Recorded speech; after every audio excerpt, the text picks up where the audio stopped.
Now that we have created the vectors for our side rails, we are ready to export these side rails and create the toolpaths so that we can cut these on the CNC router.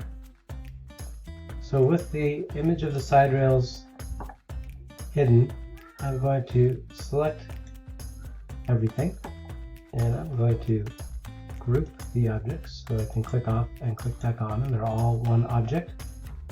And I am going to go to my File menu and choose Export Selected. And I'm going to export these as a AutoCAD Exchange or a .dxf file type. And I will title this side rail DXF file and save that. I'll say OK to all of my default settings, and with that I will open up Aspire. I'm going to create a new file, and for my width I am going to make this 75 inches. For my height I'm going to make this 7.5 inches, and for my thickness I'm going to make this 1.25 inches. I'm going to use the center as my 0, 0, and I'm going to press OK. And at this point I'm going to come to the File menu and I'm going to import my vectors. I'm going to find the file that I just saved, the side rail DXF file, and open that. You might not see it until you zoom out, and there it is. I'm going to bring this over, and if I go to one of these corners here, I can rotate my object. So what I want to do is I want to rotate this so that this fits on my board, and it's going to be a tight fit, so you might have to play with this a few times to get this to fit. I'm going to rotate this up just a little bit more, and then I can pull the whole thing down, and now it fits. And now what I want to do is I need to make a mirror copy of this. So in Rhino we type in our command mirror. In Aspire we can come right here to the Mirror Selected Objects tool. Click on that. I'm going to click on Flip About Job Center and create a mirrored copy, and I'm going to click on Flip Horizontal. And now I have a mirrored copy of this on the other side. So at this point we're going to set up our toolpaths. I'm going to select the outside toolpath, hold the Shift key down and select the other outside curve. If I come to this blue arrow right here, I can click on this blue arrow and come over to the Profile toolpath. Profile toolpath means we're cutting out the shape. I'm going to start at 0 and I'm going to go to 1.25 for my depth. We're going to select our tool. It's going to be a 1/2 inch end mill, and we're going to go with a pass depth of 0.2 inches. And we're going to set our speed in inches per second to 3 and 2. And I'll say OK. We're going to cut on the outside of the line, and we're going to add tabs. 1/2 inch long with a thickness of 1/4 inch. I'm going to click on Edit Tabs and then Add Tabs. And I'm going to click and add tabs in a variety of places, and these are going to keep the piece connected to the rest of the wood when the router is running so that it doesn't fly off once it is cut loose. So with those tabs placed, I'm going to click on Close. I'm going to add ramps with a distance of 1 inch, and I'm going to give this a name, Side Rail Profile. I'm going to put 0.5 inch end mill so I know what bit to use. I'm going to calculate that.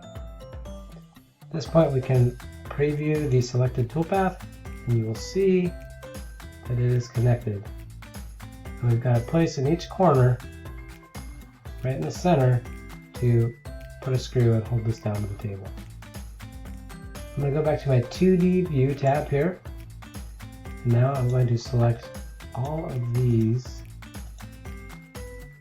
And we are going to now close the preview. And we're going to do a pocket toolpath. I'm going to click on pocket. Start depth is 0. We're going to go to a depth of 1/2 inch. We will again choose our 1/2 inch end mill. Pass depth of 0.2, 3 and 2. Say OK. And we are going to ramp with a distance of 1. And we're going to call this Mortise Pockets 0.5 inch end mill side rail. I'll calculate that. I'll click on preview all toolpaths and you'll see that we now have those pocket toolpaths cut. And if I notice over here, I've missed one over here. So I'm going to go back and just double check my toolpath. And I'm going to click on this, and for whatever reason, this one didn't seem to get cut. I'm going to calculate it again. And I am not sure why mine didn't get cut. But yours, if you did everything right, should get cut right there. And so it's saying that this toolpath, for whatever reason, is too small. So I'm going to come back to my 2D view. If this happens to you, I'll come back over here, click on this blue arrow. I'm going to grab my offset tool. I'm going to offset this out just by 0.05 inches.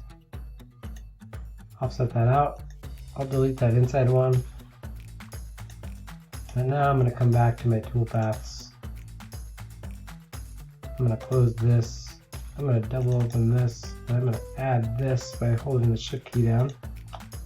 And I will recalculate this. I'm going to reset my preview. Preview all toolpaths. And now I've got everything accounted for. So with that, we can save this file as side rail toolpaths. And we're ready to go.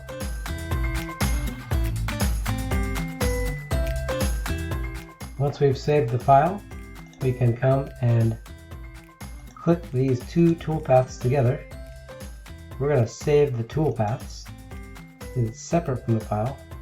They all use the same bit, so we're going to click on Output All Visible Toolpaths. And we're going to choose our post processor, which is the Centroid Inch. I'm going to save the toolpath. I'll rename it Side Rail Toolpaths. This time it's going to be a Centroid Inch.cnc file. I'm going to save that. And once I've saved that, I've got to do one additional change to make it run on our machine. So I'm going to find that toolpath that I just saved, SideRailToolpath.cnc. I'm going to open this up in Notepad. So I'm going to look for it here. Notepad is what I want. Let's say OK. I'm going to scroll down in this. This is the G code. It tells the machine where to run X, Y, and Z coordinates. And we're going to find where it says Start Tool Change. And right below that, where it says T1M6, I'm going to put in a semicolon and a space. And this keeps the machine from trying to change the tool while we cut. And then I will resave that. And now your CNC side rail toolpaths is ready to be loaded on a flash drive and taken to the CNC machine to cut your side rails.